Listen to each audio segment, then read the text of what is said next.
This is part 2 of the mini video series answering the question, how do taxes work in retirement for Verizon employees? Now, if you didn't watch that first video, make sure to go back and watch it. There's a lot of important background information in there, and we also discuss how Social Security benefits are taxed in retirement. So let's dive into the rest of these income sources that Verizon employees typically see in retirement and how they're taxed.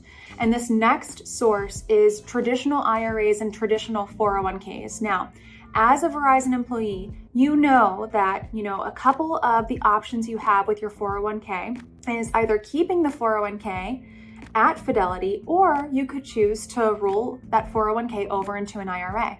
If you choose to roll over your 401k into an IRA, that rollover is tax exempt. You do not owe any taxes on that rollover. Let's go back to 401ks and IRAs. Distributions from a traditional 401k or a traditional IRA will be taxed as ordinary income. If you don't take any distributions, you're not paying any taxes. It doesn't matter how much the account goes up in a given year, how much in capital gains or dividends and interest, no distributions, no taxes. However, if you do take distributions, that total amount of the distributions you take in a given year will be taxed as ordinary income. And as long as you're age 59 and a half when you start those distributions, you won't owe any additional penalties on those distributions either. If you're younger than 59 and a half, you may owe an additional 10% in penalties on top of the ordinary income taxes that will be applied to your distributions. There are a few workarounds to avoid those 10% penalties if you're younger than 59 and a half and you need money from your retirement income sources. So we're gonna be doing a couple videos on those, but those include the age 55 rule and the 72T distribution rule. Make sure to look out for those videos on our Verizon YouTube channel. For a 401k distribution, any distributions taken out of that 401k, no matter how old you are or whether you're retired or how long you've been retired, 20% will automatically be withheld for federal taxes. For an IRA distribution, you are not forced to withhold taxes. However, you can choose to, and a lot of our clients do choose to withhold taxes from their distributions as a cash flow planning strategy. And you can customize just how much you want to withhold in taxes from an IRA distribution. Okay, let's move on to the next income source, which is Roth IRAs and Roth 401ks. Now, they work a little differently from a traditional IRA or a traditional 401k because as long as the distributions are qualified, then those distributions will be tax-free. So that's tax-free growth within that Roth IRA or 401k, and then tax-free withdrawals on qualified distributions under current tax laws. Now, what constitutes a qualified distribution? The Roth IRA or 401k has to be open for at least 5 years before that first distribution takes place, and the account owner needs to be at least 59 and a half years old. There's a couple other qualifiers, but those are the two main ones. If those distributions are not qualified, then penalties and taxes will apply. Okay, let's move on to the next income source, non-retirement investment accounts.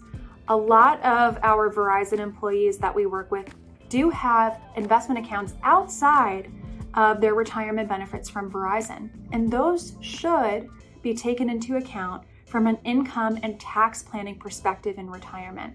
So non-retirement accounts can be owned individually or jointly, and any income from those accounts are taxed. So income is dividends, interest, and capital gains. Now, what's different with non-retirement accounts is it doesn't matter if you take distributions or not in a given year, as long as there is income in the account, then you're going to owe taxes on that income. Now, the good news is those taxes are, a little more favorable than ordinary income tax rates that are applied to the traditional IRAs and 401ks. So income from non-retirement accounts is taxed at more favorable rates. Let's move on to this next income source, your pension. So if you choose as a Verizon employee to roll over your pension lump sum into, let's say, an IRA or your 401k, you do have the option as a Verizon employee to roll over your pension lump sum into your 401k. That lump sum rollover is tax-free. If you choose the annuity option for your pension, then that guaranteed monthly benefit will have taxes automatically withheld from that check you receive in the mail or that automatic deposit you receive in your checking or savings account. Very similar to your salary that you were receiving at Verizon, taxes are automatically withheld. Okay, and this last income source that a typical Verizon employee might see, earned income. You know, in my experience, a lot of the Verizon employees we work with do end up pursuing at least some part-time income after retiring from Verizon. And so it's important to know that any earned income is treated as ordinary income for taxes. Another thing to note is that if you are younger than your full retirement age and you're taking your Social Security benefit, then any earned income you might be receiving, if you do decide to pursue part-time income or more, that could affect your Social Security benefit. So that's something to keep in mind before you pursue any earned income. Okay, those are all of the income sources. We have all of the information. Now, how do we actually make it work for us, right? So I mentioned in the beginning of the first video that there are differences in how these income sources are taxed. And you know that now after me going through all of these income sources. Where there are differences, there is opportunity. And so when I find that a Verizon employee has a combination of these income sources, maybe they have some of all of these, or maybe they only have 2 of these income sources that I covered, or maybe they have another income source that is not covered in these videos today.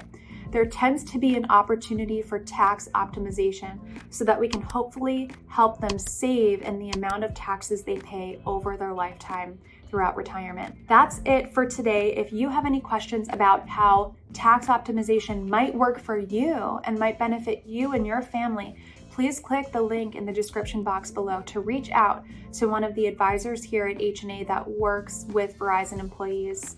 And we'll see you in the next video. Thanks, everybody.